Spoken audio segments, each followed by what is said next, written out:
Hello everyone, welcome to our YouTube channel.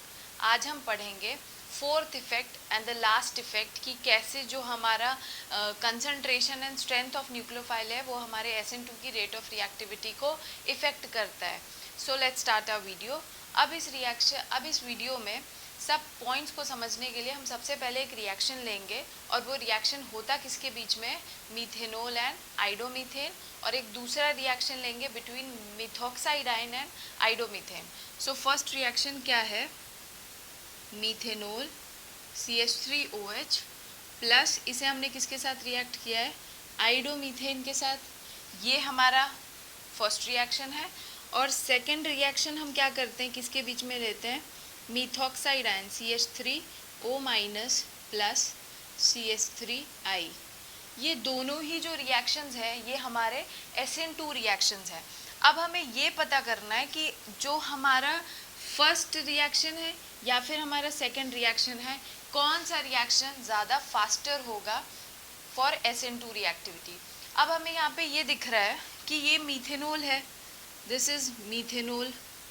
और अगर हम मीथेनॉल में से एक हाइड्रोजन को हटा दें, अगर हम मीथेनॉल में से एक हाइड्रोजन को हटा दें तो ये क्या बन जाएगा, है हमारा मिथॉक्साइड आयन। मिथॉक्साइड आयन क्या है, मीथेनॉल का ही हमारा क्या है, कॉन्जुगेट बेस है। तो हमें यहाँ पे सबसे पहली चीज़ ये याद रखनी है कि जितने भी कॉन्जुगेट बेस होते हैं वो ज़्यादा रिएक्टिव न्यूक्लियोफाइल होते हैं as comparison to neutral molecule. ये जो है ये भी हमारा न्यूक्लियोफाइल की तरह बिहेव करेगा, ये भी हमारा न्यूक्लियोफाइल की तरह बिहेव करेगा, लेकिन हमें हमेशा ये बात याद रखनी है कि जितने भी नेगेटिवली चार्ज न्यूक्लियोफाइल होते हैं, जो भी नेगेटिवली चार्ज न्यूक्लियोफाइल होगा, जैसे कि CH3O माइनस, या फिर हम अगर H2O की बात करें तो H2O का कॉन्जुगेट बेस कौन होता है, H2O का कॉन्जुगेट बेस कौन होगा, OH माइनस। दूसरा अगर हम एग्जाम्पल ले ROH, ROH का कॉन्जुगेट बेस क्या हुआ, RO माइनस। कॉन्जुगेट बेस बनाते कैसे, by the removal of hydrogen. तो जितने भी कॉन्जुगेट बेस होते हैं they are always more reactive nucleophile as comparison to neutral molecule, because उनमें magnitude of charge जो होता है वो बढ़ जाता है। और किसी में भी अगर चार्ज डेंसिटी बढ़ेगी तो उसका न्यूक्लियोफिलिसिटी भी क्या है, वो बढ़ जाएगा। तो यहाँ इन रिएक्शन से हमें इतना याद रखना है कि ये जो रिएक्शन होगा ये फास्टर होगा फॉर SN2। तो ये वाला रिएक्शन क्या होगा, SN2 के लिए फास्टर होगा। रीजन हमें क्या याद रखना है, कॉन्जुगेट बेस और negatively charged nucleophile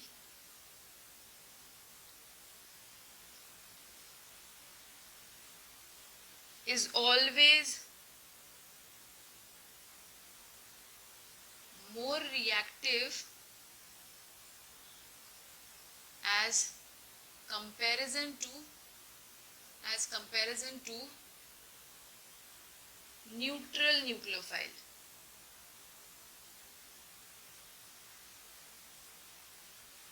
because of increase in charge density। यहाँ पे क्योंकि चार्ज डेंसिटी बढ़ जाती है, ये जितने भी एग्जांपल्स हैं इनमें क्या होता है, चार्ज की डेंसिटी बढ़ेगी। चार्ज डेंसिटी अगर बढ़ेगा तो इलेक्ट्रॉन मोर अवेलेबल है डोनेट करने के लिए, तो उसकी न्यूक्लियोफिलिसिटी भी क्या हो जाएगी, बढ़ जाएगी। मतलब वो ज़्यादा रिएक्टिव न्यूक्लियोफाइल होगा, more reactive will be nucleophile. तो यहाँ से हमें ये समझ लेना है कि अगर अच्छा न्यूक्लियोफाइल होगा तो डेफिनेटली उसमें क्या होगा, वो इजीली पॉजिटिवली चार्ज कार्बन को अटैक करेगा और उतना फास्टर हमारा SN2 की रेट ऑफ रिएक्टिविटी होगी। अब हम सेकंड पॉइंट समझने के लिए एक रिएक्शन लेंगे जिसमें हम क्या करेंगे, एल्काइल हैलाइड को तो सेम रखेंगे लेकिन हम न्यूक्लियोफाइल बदल देंगे, और न्यूक्लियोफाइल में जो न्यूक्लियोफिलिक एटम की तरह बिहेव करेगा वो डिफरेंट एटम होगा। जैसे कि अगर हम सेकेंड एग्जाम्पल लेते हैं, इसमें हमने क्या किया है, CH3 CH2 CH2 Br लिया है, और सेकेंड इसका जो दूसरा रिएक्शन कर रहे हैं उसमें भी हमने सेम जो ये एल्काइल हैलाइड है वो दोनों ही रिएक्शंस में हमने क्या किया है, सेम रखा है। लेकिन अब हम क्या कर रहे हैं, यहाँ पे CH3O माइनस ले रहे हैं और यहाँ पे क्या ले रहे हैं, CH3S माइनस। तो हमें अब यहाँ पे बताना है कि हमारा फर्स्ट रिएक्शन फास्टर होगा या फिर हमारा सेकंड रिएक्शन जो है वो फास्टर होगा टुवर्ड न्यूक्लियोफिलिक सब्स्टिट्यूशन। तो यहाँ पे हमें क्या दिख रहा है कि जो हमारा यहाँ पे एटम है जिसे न्यूक्लियोफाइल की तरह बिहेव करना है वो डिफरेंट है। तो सबसे पहली चीज़ यहाँ पे ये याद रखना है कि if nucleophilic atom is different, अगर हमारा न्यूक्लियोफिलिक एटम डिफरेंट होगा लेकिन अगर वो सेम ग्रुप से बिलोंग करता है, बिकॉज ऑक्सीजन और सल्फर क्या होते हैं, सेम ग्रुप से बिलोंग करते हैं, but belongs to same group, case में हमें ये याद रखना है कि न्यूक्लियोफिलिसिटी का ऑर्डर एंटी पैरेलल होता है बेसिसिटी के ऑर्डर पे। तो यहाँ से ये समझना है कि nucleophilicity is anti parallel to basicity. इसका मतलब है कि जो बेसिसिटी का, इनमें से जिसका बेसिसिटी का ऑर्डर ज़्यादा होगा वो अच्छा न्यूक्लियोफाइल नहीं होगा। सबसे पहले यहाँ पे ये देखना है कि हमें बेसिसिटी का ऑर्डर पता है कि नहीं। अब बेसिसिटी के ऑर्डर को समझने के लिए सिर्फ एक बेसिक चीज़ है जो याद रखनी है कि जो बेसिसिटी होती है वो दो चीज़ों से इन्वर्सली प्रोपोर्शनल है। एक है इलेक्ट्रॉन नेगेटिविटी और सेकेंड फैक्टर क्या है, साइज़। अब अगर हम यहाँ पे इस साइज़ के फैक्टर को लेके चले, अब अगर हम ऑक्सीजन और सल्फ़र की बात करें तो ऑक्सीजन और सल्फ़र जो है सेम ग्रुप में लाई करते हैं और सल्फ़र जो होता है वो साइज़ में क्या है, सल्फ़र साइज़ में बड़ा होता है। तो अगर इसका साइज़ बड़ा होगा तो इसकी बेसिसिटी क्या होगी, कम होगी। इसकी बेसिसिटी क्या है, कम हो जाएगी। और मैंने क्या बताया कि ऐसे केस जिसमें न्यूक्लियोफिलिक एटम डिफरेंट हो लेकिन अगर वो सेम ग्रुप से बिलोंग करेंगे तो उसमें हमें बेसिसिटी का ऑर्डर अगर पता है तो बस उसके एंटी पैरेलल हमें चलना है। तो यहाँ पे इसकी बेसिसिटी कम है तो इसका मतलब सल्फ़र की न्यूक्लियोफिलिसिटी क्या होगी, ज़्यादा होगी। तो यहाँ पे सल्फ़र जो होगा इसकी न्यूक्लियोफिलिसिटी क्या होगी, ज़्यादा होगी। अगर इसकी न्यूक्लियोफिलिसिटी ज़्यादा है इसका मतलब क्या है, ये ज़्यादा अच्छा न्यूक्लियोफाइल है। तो अगर जितना बेटर न्यूक्लियोफाइल होगा उतना इजीली वो क्या करेगा, पॉजिटिवली चार्ज कार्बन पे अटैक करेगा और उतना फास्टर क्या होगा, हमारा रेट ऑफ रिएक्शन होगा। तो हमें यहाँ पे समझना है कि जो हमारा सेकेंड रिएक्शन है वो फास्टर होगा toward SN2 as comparison to first. Reason बता दिया गया है। एक और पॉइंट से हम ये याद रख सकते हैं कि जितना ज़्यादा बड़ा साइज़ होगा, जिसका साइज़ जो है वो जितना बड़ा होगा उसमें क्या होगा, इलेक्ट्रॉन जो है वो ज़्यादा ग्रेटर डिस्टेंस पे होगा न्यूक्लियस से। और अगर इलेक्ट्रॉन न्यूक्लियस से जितना दूरी पे है वो इजीली वो एटम क्या होता है, पोलराइज हो सकता है, मतलब वो अपना इलेक्ट्रॉन देने के लिए उतना अवेलेबल है। और अगर कोई इलेक्ट्रॉन देने के लिए अवेलेबल है तो वो उतना अच्छा न्यूक्लियोफाइल होगा। तो साइज़ बड़ा होने पे इजीली क्या होता है, पोलराइजेबल होता है। इजीली पोलराइजेबल का मतलब क्या है, electron at larger distance. Electron के लार्जर डिस्टेंस होने का मतलब क्या है, more available to donate, more available to donate. और जितना इजीली अवेलेबल हो, डोनेट करने के लिए अवेलेबल होगा, बेटर वो क्या होगा, न्यूक्लियोफाइल। तो यहाँ पे ये केस हमने समझ लिया है।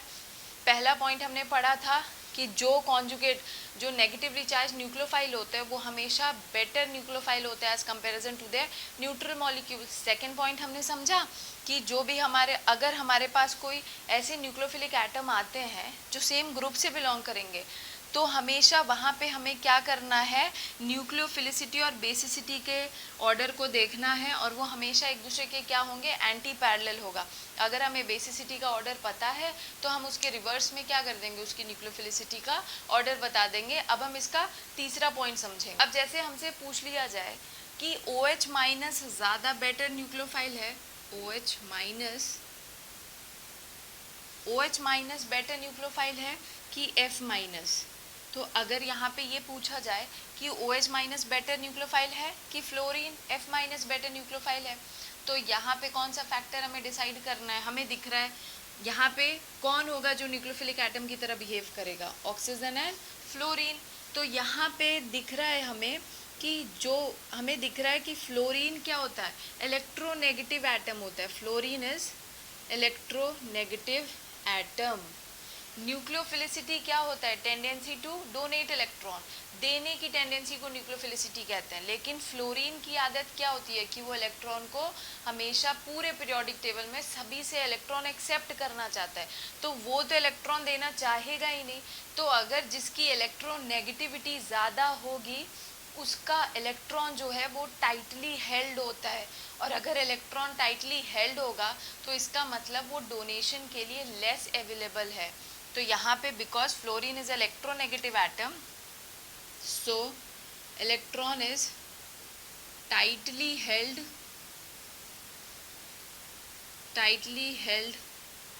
by the nucleus, so it is less available to donate. Hence यहाँ पे ये बोल सकते हैं कि OH minus will be better nucleophile as comparison to F minus. Hence OH minus is a better nucleophile. तो ये वाला पॉइंट हमने तीसरा समझ लिया। अब हम यहाँ पे फोर्थ और सबसे आखिरी पॉइंट समझेंगे। जैसे कि हमसे एग्जांपल दे दिया F माइनस NH2 माइनस और CH3 माइनस, और हमसे पूछ लिया जाए कि इसमें बताओ कि हमारा न्यूक्लियोफिलिक ट्रेंड जो है कि कौन ज़्यादा रिएक्टिव है, कौन ज़्यादा रिएक्टिव न्यूक्लियोफाइल है और कौन लेस रिएक्टिव, तो हम कैसे डिसाइड करेंगे? अब हमें यहाँ पे दिख रहा है कि हमारे जो न्यूक्लियोफिलिक एटम है वो कैसे कौन कौन है? कार्बन है, नाइट्रोजन है, फ्लोरीन है। अब कार्बन, नाइट्रोजन, फ्लोरीन है तो, लेकिन ये पीरियोडिक टेबल में कैसे लाई करते हैं हमें ये देखना है। ये ग्रुप में लाई करते हैं कि पीरियड में लाई करते हैं? तो हमें दिखता है कि ये क्या है? Along the period. तो अगर हम ये देखें कि हमारा न्यूक्लियोफिलिक एटम डिफरेंट है और अगर वो पीरियड में लाई करता है, तो उस केस में जो बेसिसिटी का ट्रेंड होगा वही हमारा न्यूक्लियोफिलिसिटी का ट्रेंड हो जाएगा। तो यहाँ पे ये याद रखना होगा कि basicity and nucleophilicity will be same. तो यहाँ पे जो भी बेसिसिटी का ट्रेंड होगा वही न्यूक्लियोफिलिसिटी का ट्रेंड होगा। तो अगर किसी को बेसिसिटी का ट्रेंड पता है तो वो ये भी बता देगा कि यहाँ पे न्यूक्लियोफिलिसिटी का ट्रेंड होगा क्या। अब यहाँ पे हम दो फैक्टर से डिसाइड कर लेंगे बेसिसिटी। हमने पढ़ा है कि बेसिसिटी जो है वो दो चीज़ों से इन्वर्सली प्रोपोर्शनल है, one is electronegativity and other is size. तो अगर हम देखें तो अलोंग द पीरियड हमने क्या किया था? जब हम ग्रुप में मूव करेंगे तो हम साइज का फैक्टर देखेंगे, जब हम ग्रुप में जाएंगे तो साइज का फैक्टर देखते हैं, और जब हम पीरियड में मूव करते हैं पीरियड में हम किसका ट्रेंड देखेंगे? इलेक्ट्रोनेगेटिविटी का। तो हमें दिख रहा है कि फ्लोरीन जो है मोस्ट इलेक्ट्रोनेगेटिव है। अगर वो मोस्ट इलेक्ट्रोनेगेटिव है तो उसकी बेसिसिटी क्या होगी? सबसे कम होगी। अब इलेक्ट्रोनेगेटिविटी ज़्यादा होने का मतलब बेसिसिटी भी कम होगी, और क्योंकि पीरियड में बेसिसिटी और न्यूक्लियोफिलिसिटी का ट्रेंड सेम होता है तो न्यूक्लियोफिलिसिटी भी हमारा क्या हो जाएगा? न्यूक्लियोफिलिसिटी भी हमारी क्या हो जाएगी? डिक्रीज हो जाएगी। तो इसका मतलब यहाँ पे सबसे अच्छा न्यूक्लियोफाइल कौन होगा? सबसे रिएक्टिव न्यूक्लियोफाइल कौन होगा? CH3 माइनस, फिर क्या होगा? NH2 माइनस, एंड देन क्या होगा हमारा? F minus. तो यहाँ पे हमें ये सारे 2-3 पॉइंट्स हैं जो याद रखने हैं। सबसे पहला पॉइंट ये था कि कॉन्जुगेट बेस या नेगेटिवली चार्ज न्यूक्लियोफाइल हमेशा बेटर न्यूक्लियोफाइल होता है बिकॉज उसमें चार्ज डेंसिटी ज़्यादा होती है। दूसरी बात हमें ये याद रखना है कि अगर हम ग्रुप में मूव कर रहे हैं तो हम साइज़ का फैक्टर देखेंगे और ग्रुप में मूव करते टाइम जो भी हमारा बेसिसिटी का ऑर्डर होता है उसके एंटी पैरेलल हमारा न्यूक्लियोफिलिसिटी का ऑर्डर चलता है। और अगर हम पीरियड, अगर हमें कोई ऐसे एग्जांपल्स दे दिए जाए जिसमें न्यूक्लियोफिलिक एटम क्या है, डिफरेंट है, और अगर वो पीरियड में लाई कर रहे हैं, तो हम किसका फैक्टर देखेंगे, इलेक्ट्रोनेगेटिविटी का। जिसका इलेक्ट्रोनेगेटिविटी ज़्यादा होगा उसकी बेसिसिटी कम होगी, तो उसकी न्यूक्लियोफिलिसिटी भी कम होगी। और ये थर्ड पॉइंट तो सबसे इजी था कि अगर हमसे पूछ लिया जाए कि कौन सा ज़्यादा अच्छा न्यूक्लियोफाइल होगा, तो हमें दिख रहा है कि फ्लोरीन तो ऑलरेडी इलेक्ट्रोनेगेटिव एटम है, वो इलेक्ट्रॉन देना ही नहीं चाहता है, तो वो अच्छा न्यूक्लियोफाइल नहीं होगा। तो यहाँ पे हमने स्ट्रेंथ ऑफ न्यूक्लियोफाइल जो है कि कैसे स्ट्रेंथ ऑफ न्यूक्लियोफाइल हमारी SN2 की रेट ऑफ रिएक्टिविटी को इफेक्ट करता है, ये हमने पढ़ लिया है।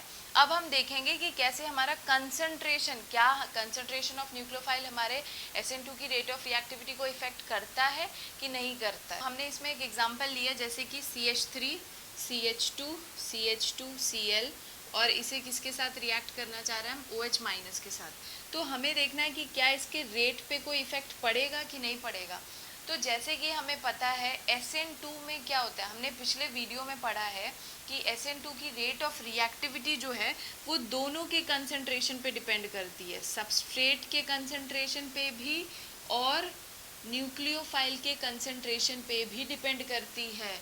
ये अगर आप कोई भी एक चीज़ डबल कर दो, हाफ कर दो, तो उसके keeping concentration of other thing fixed, वो डेफिनेटली उसके रेट को इफेक्ट करेगा। जैसे कि अगर हम OH माइनस को डबल कर दे, अगर हम OH माइनस को क्या करें, डबल कर दे, और इसका जो कंसंट्रेशन है अगर वो फिक्स रखें, तो हमें ये दिखता है कि जो रेट ऑफ रिएक्शन भी है वो भी क्या हो जा रहा है, डबल हो रहा है। इसका मतलब ये है कि जो हमारी SN2 की रेट ऑफ रिएक्टिविटी है वो दोनों के कंसंट्रेशन पे डिपेंड करेगा, सबस्ट्रेट के कंसंट्रेशन पे भी और न्यूक्लियोफाइल के कंसंट्रेशन पे भी। और अगर हम इन दोनों के ही अगर दोनों के कंसंट्रेशन को क्या कर दे, हाफ कर दे, तो जो हमारा रेट होगा यहाँ पे वो क्या हो जाएगा, 1/4।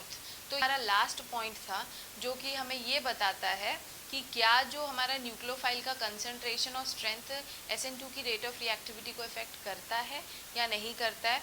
अब हम इसके आगे पढ़ेंगे SN1 रिएक्शन। तो अगर किसी भी बच्चे को कोई भी डाउट हो तो वो कमेंट सेक्शन पे वीडियो से रिलेटेड क्वेश्चन पूछ सकता है। और अगर आपको मेरा वीडियो अच्छा लगे तो please like, share, comment and subscribe. Thank you.